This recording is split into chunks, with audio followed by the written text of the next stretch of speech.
you guys could go there. You could actually send your resume to our website, which is www.recruitment@cccl.com, or you can check on our website, that is www.cccll.com, so you can check on our company.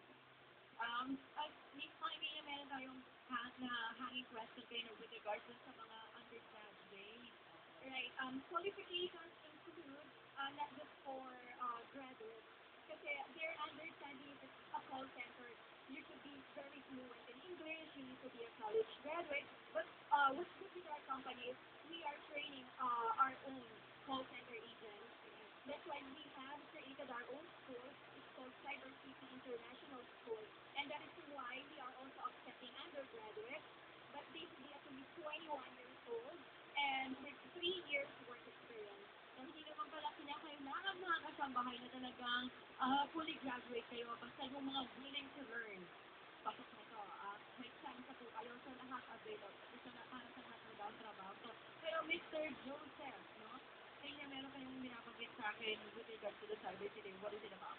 Well, the only thing we can say about Cyber City Teleservices is that one of the unang-unang call center that was established in the Philippines. We started at first Ecozone in Angeles, Pampanga, and then nag-expand kami. We now have a branch in Davao, and then of course we just opened the Manila branch this month na ako naka-assign ngayon, and we're now planning to open also a branch in Panama. We're going overseas. Palawak ng palawak ito. No, para sa mga kababae na gusto talaga maging part ng kumpanya ninyo, Ms. Jerel, ano ba mga tips na pwede nyo maibigay sa kanila?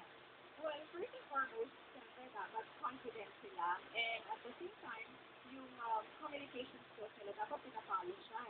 So, ang tip ko sa kanila is, the first thing that they have to do is they have to look at themselves in the mirror, and then kausapin nila somewhere through English, and that's way of also learning.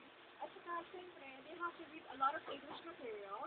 Kasi sa call center, our company is an American company. We cater to our U.S. customers. So that's one of the requirements. Kailangan confident ka in talking to our U.S., eventually U.S. customers. Nakita niyo naman mga kasambahay, sila po ang mga buhay na patotoo. Kita niyo naman, kung gusto niyo maging tulad nila, ano pang hinihintay niyo? Habang nandito po ang Cyber City Teleservices, pumunta na kayo sa UNCB Building 907 Tulang EDSA, Quezon City para po dalhin niyo yung mga requirements na kayo na pinagit natin para maging parte na kayo ng kailang kumpanya. Sir, another, would you like to give some messages? Well, of course, interested applicants can just come to our office. The Times Plaza Building, let me repeat it, Times Plaza Building, corner Taft Avenue, United Nations Avenue. Yes, maraming salamat Mr. Joseph, Ms. Pai, Ms. Jerel. Para sa ating mga kababayan na nais pong magkaroon ng trabaho, ano ba kung hinihintay ninyo? Lagi niyo pong tandaan na ang job fair po ni Kuya, hindi lamang po ito ang trabaho na in-offer natin sa mga susunod na araw. Bukas po ito sa lahat